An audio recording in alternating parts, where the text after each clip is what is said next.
All right, welcome back to another episode of my Realms walkthrough. And again, to recap, this is episode 2, and this is Realms on Minecraft Bedrock. I did start it on my Xbox. I am on my PC because now Minecraft is cross-compatible, platform cross-compatible. And this is Bedrock Edition. So what previous edition, I encourage you to check it out. Episode 1, we did explore the inside of the house. And when that's my base house, and we walk through the front yard. And today I'm going to go ahead and show you guys the backyard here. And I'll show you what a couple of things that we've got. The trading hall, and we'll go up in that direction. I do have an iron farm in that direction. We'll go ahead and show you that. If we have time today, I will walk you guys through. There was a village over in that direction that's really close by. I'll show you that village. But beyond that, we did make a gold farm, which worked really, really well. So for kind of a backstory, I encourage you to watch episode 1. I'll put a link up in the corner. I really do encourage you just to watch that episode. I don't think I'll go through the backstory.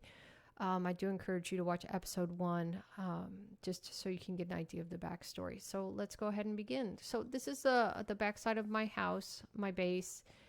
And I did kind of make it's my little patio, and I did carve out a little bit of the edge of the river. I did add in some decorative coral and some sea lanterns just to kind of, sea cucumbers just to light it up a little bit to, keep mobs from spawning.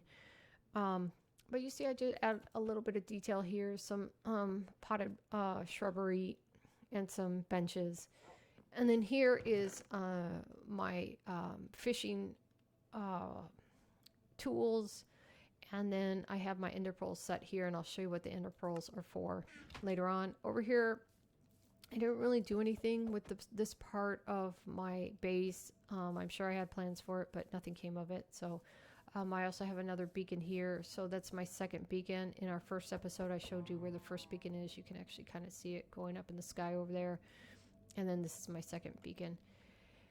And what you see here is you'll see this is the creeper farm.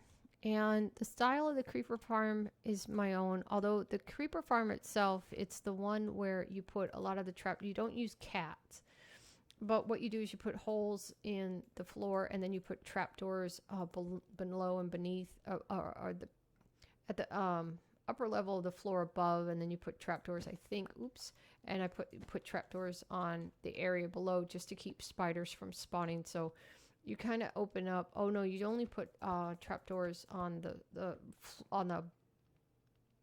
ceiling, right? So on the base of the floor above.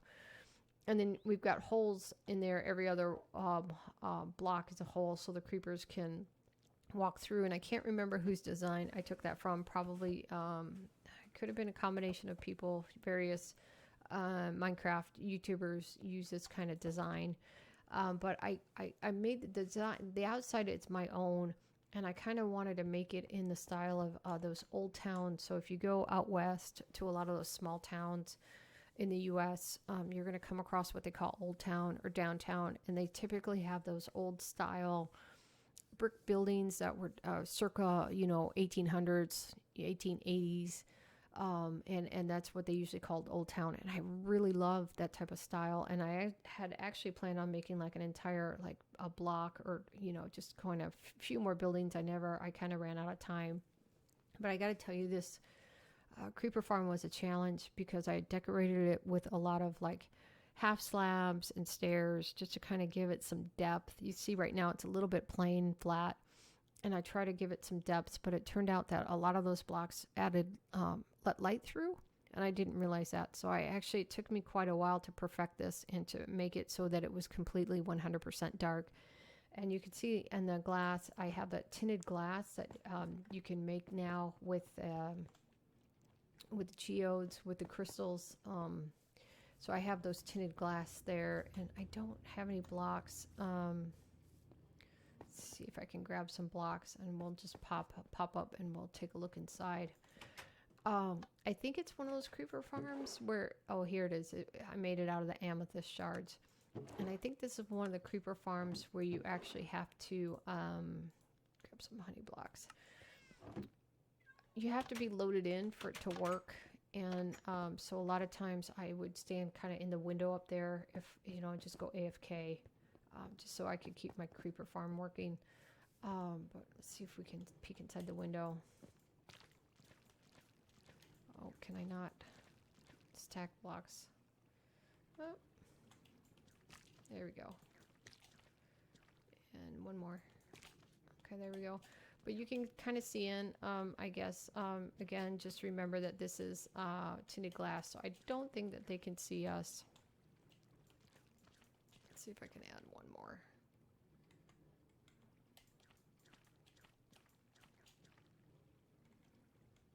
Oh, no. Oh.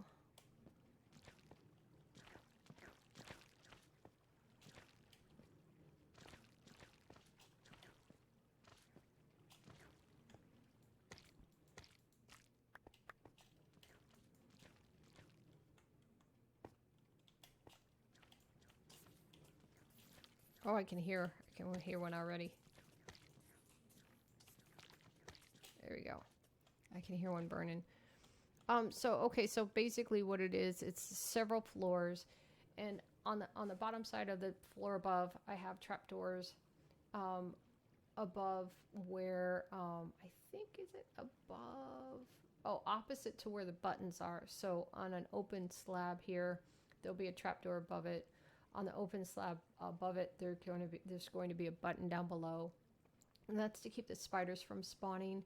But there's several levels. I think I made 1, 2, 3, 4 levels, and when the creepers drop, they drop into a water stream, and then they get funneled down over here, and to the magma blocks, and they end up burning up on the magma blocks. So that's my creeper farm, and I have a collection system, which again was built on powered rails. It's a rail system. And this was another one that I had to come and check every day to make sure my rail card hadn't disappeared. But you can see it's been making some decent gunpowder, but we haven't really been on to collect it in a long time. But it has a minecart system there for collection. So, and that's the creeper farm.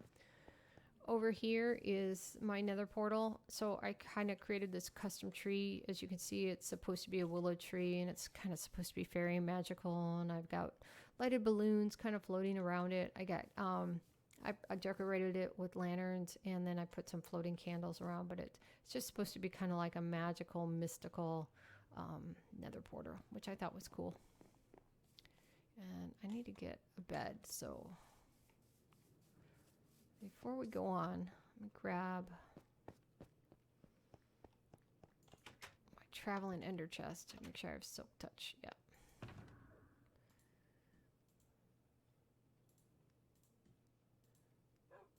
Actually, I'll keep my bed in here, and I'll just use it when we need to. I'll put the honey blocks back.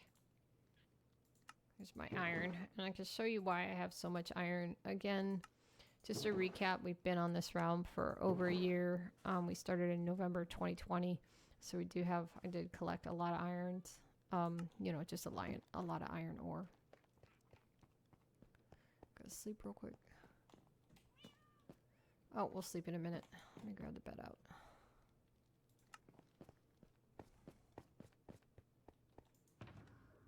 And let me grab my rockets too.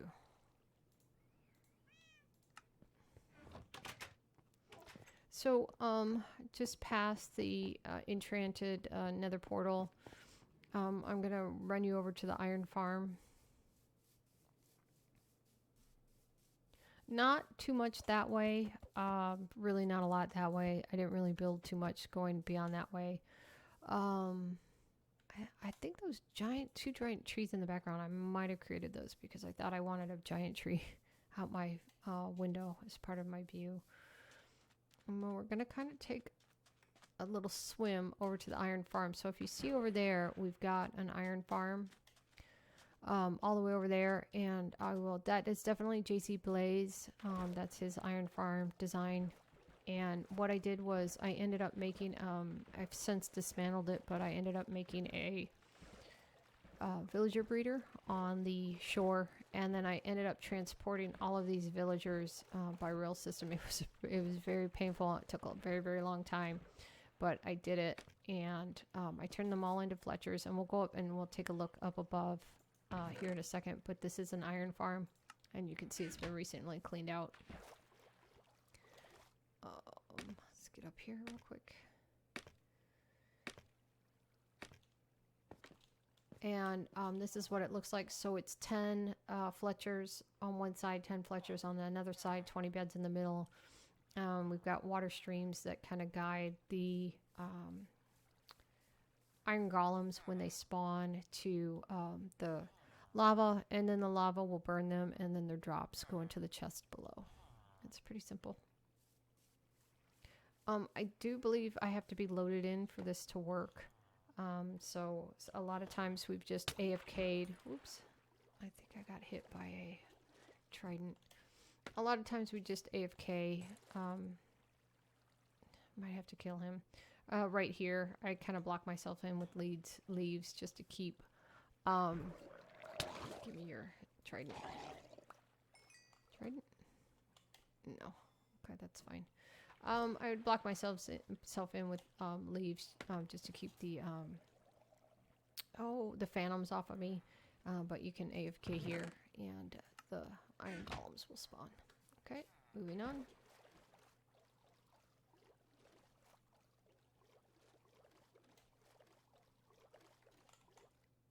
Oh, he didn't drop a trident.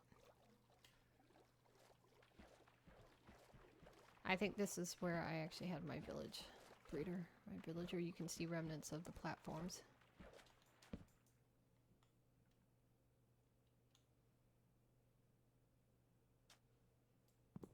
Okay.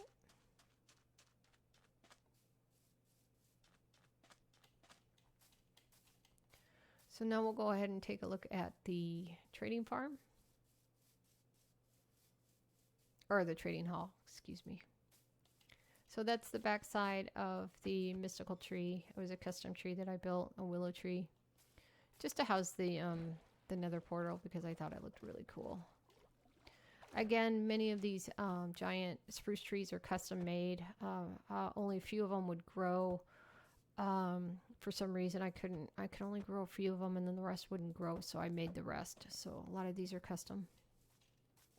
Oh, and I'm going to show you. Actually, I'm going to go back over on the bridge, and I'll show you how I typically get to my trading hall.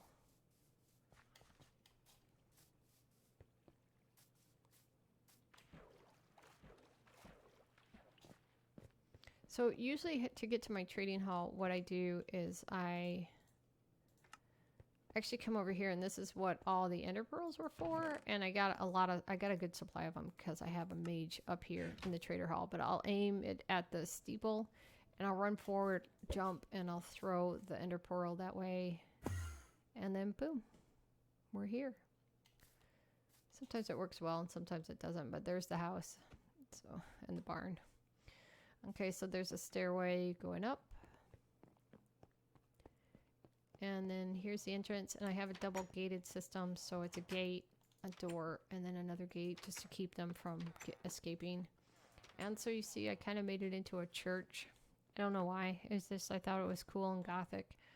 But I got my columns going up, and these guys would constantly disappear. So it ended up becoming a bit of a frustration, and you guys know how frustrating villagers can be, especially if you get a really good villager, like a mending for 8, and then he disappears the next time you log in. But you know what? It is what it is, and I kind of just worked with it. So definitely you want an armor smith, a tool smith, a weapon smith. You definitely want farmers because you can get really good emeralds. They're going to be your source of emeralds. And then, of course, the rest of my guys are librarians, so I could get some kick-ass trades.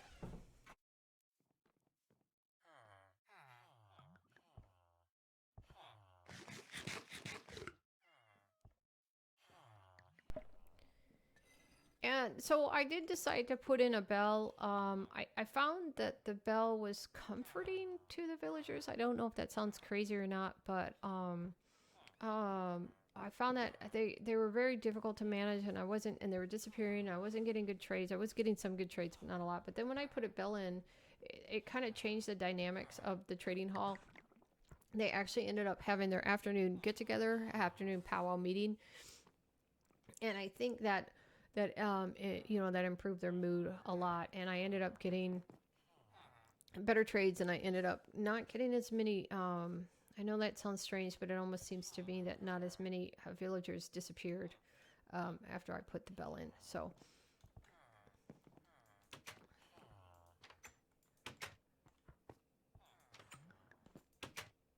Not a lot over here. I'll show you the outside of the church.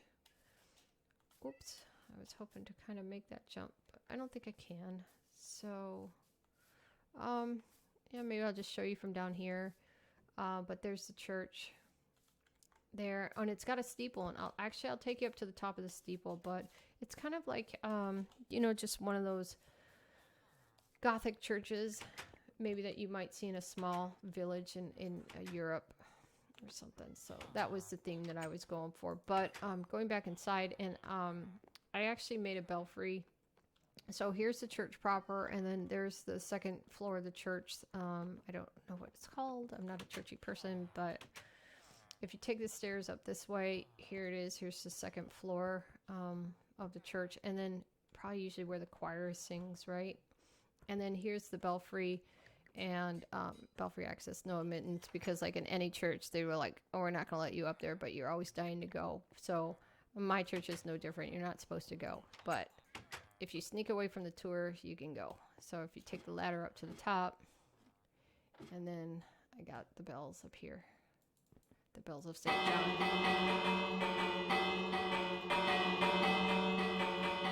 And that's it. You can kind of get a good view from up here. I didn't really build anything, like I said, out in that direction. There's the creeper farm. There's my house. There's the mystical tree. Not a lot in that direction, and not really a lot in that direction. Over there you see a structure on top of the roof, and that was a friend, Dark Angel, and he joined us a little later on after we started the realm.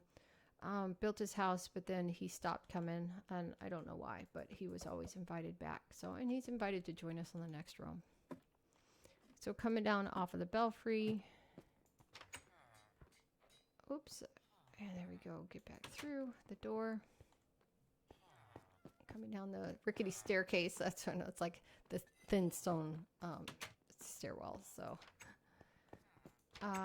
over off to the side, this is where I was collecting my zombie villagers. So zombie villagers would spawn out here like quite frequently, and I would sit up here and at night, and I would wait for them to spawn in. I would shoot the other mobs with my bow and arrow just to kind of like, kill the mob cap, so that it gave the zombie villagers time to spawn in, just to reduce the mob cap. And then I had my boat, my weakness potions, and then my golden apples. So I would tend to capture the zombie villagers, I would cure them, and then I would kind of tote them into the church. And they would become traders. But like I said, many of my best traders would disappear. Like this trading hall was a really big struggle, because I had a lot of villagers would disappear. And you can see I put berries along the side of the wall just as added protection, so that when the zombies come at night, they'll just kill themselves on the berry bushes. So that was just another added layer of protection. And do I have my elytra on? I do. So to get back, I kind of just jump off